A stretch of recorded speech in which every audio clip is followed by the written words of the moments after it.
গেছেন। শুকনা খাবারের চাইতে যদি ভাত বা তরকারি এগুলা দেওয়া যায়, তাহলে হয়তো বন্যার্থদের জন্য অনেক ভালো হয়।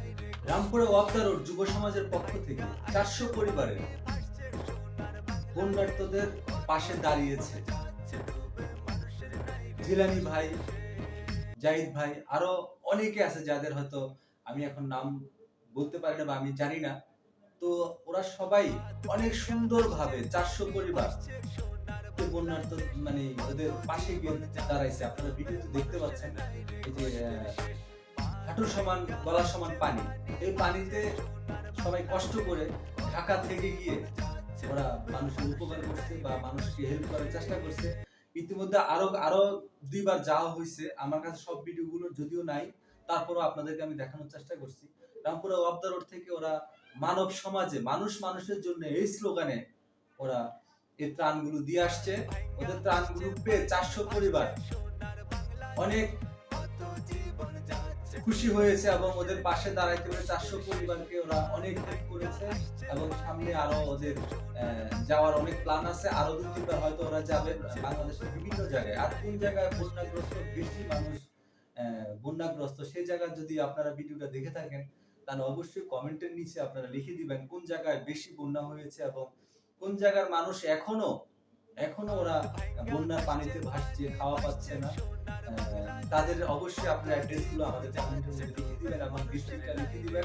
আমরা জানি শুধু নোয়াখালী, ফেনী, কুমিল্লা না, সারা বাংলাদেশের মানুষ বন্যায় ভাসছে। তো যেখানে যেখানে মানুষ বুঝতে পারে না বা মানুষ যেতে পারে না, ওরকম কিছু জায়গা যদি আপনাদের জানা থাকে তাহলে আপনারা অবশ্যই কমেন্টের মাধ্যমে জানায় দিবেন। আর এখানে যারা যারা রামপুরা ওয়াপদা রোড থেকে যারা গিয়েছে তারা যথেষ্ট পরিমাণে চেষ্টা করছে মানুষের দাঁড়ে দাঁড়িয়ে গিয়ে অনেক অনেক দূর ভিতরে গ্রামে গিয়ে তারা ত্রাণগুলো দেওয়ার জন্য তো তারা সফলতা অর্জন করছে। রামপুরা ওয়াপদা রোড যুব সমাজ থেকে ওরা গিয়েছে। তো এখানে আমরা যারা সেই গ্রামগুলো ছিল বুড়িচং জগৎপুর গ্রামে কুমিল্লাতে তো ওরা কিছুদিনের মধ্যে হয়তো আবার যাবে, ফেনীতে যাবে, নোয়াখালীতে যাবে। তো আমি আমি শুধু আপনাদের উদ্দেশ্যে একটা কথাই বলতে চাই যে যারা মনে করেন যে অমুক জায়গায় বা একটা ঠিকানা অনুযায়ী যে ওখানে কেউ যেতে পারেনি বা ওইখানে কেউ বুঝতে পারেনি, এরকম অ্যাড্রেস বা এরকম ঠিকানা থাকলে আপনারা অবশ্যই ভিডিও কমেন্ট বক্সে দিয়ে দিবেন।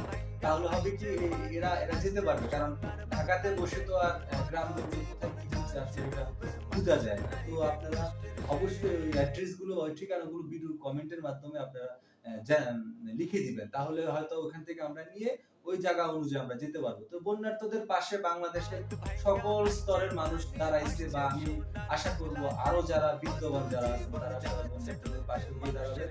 যে যেখান থেকে পারেন, যে যেখানে আছেন, যেভাবে পারেন সেভাবে তাদের পাশে দাঁড়াবেন। কারণ বন্যা এমন ভাবে বাংলাদেশটাকে গ্রাস করেছে যেটা আসলে গত অনেকবারই বন্যা হয়েছে, এরকম হয়নি। এটা হলো অনাকাঙ্ক্ষিত একটা বন্যা, যেটা মানুষকে হয়তো ঘরবাড়ি ছাড়া করেছে, অনেকের অর্থ সম্পদ ধ্বংস হয়ে গিয়েছে। তো সবকিছু মিলিয়ে আপনারা বন্যার্থদের পাশে দাঁড়ান। আর ইতিমধ্যে আপনারা যারা যারা দেশের ক্ষমতাবান যারা তারাও বন্যার্থদের পাশে দাঁড়ান। আসলে এখন শুকনা খাবারের চাইতে আজকে দীর্ঘ ১ সপ্তাহের উপরে হয়ে গেছে। শুকনা খাবারের চাইতে যদি ভাত বা তরকারি এগুলা দেওয়া যায়, তাহলে হয়তো বন্যার্থদের জন্য অনেক ভালো হয়। অনেকেই বলছে যে আমরা শুকনা খাবার আমাদের এখন প্রয়োজন না, আমাদের এখন ভাত প্রয়োজন। এই কথাটা আপনারা সবাই অবশ্যই মাথায় রাখবেন। কারণ আমরা চাই যে বাংলাদেশের জনগণ আসলে জনগণ অনেক ভালো থাকুক। যাদের ক্ষতি হয়ে গেছে তাদের পাশে সবাই গিয়ে দাঁড়ান। বন্যার পানি শুকিয়ে যাওয়ার পর আবার মানুষের ঘরবাড়ির প্রয়োজন হবে, তখনও আপনাদের মতো লোকদের দরকার, তখনও আপনারা ওদের পাশে থাকবেন। অবশ্যই বন্যার্থদের পাশে যে যেখান থেকে পারেন, যে যেখান থেকে হোক তাদের পাশে গিয়ে দাঁড়ান।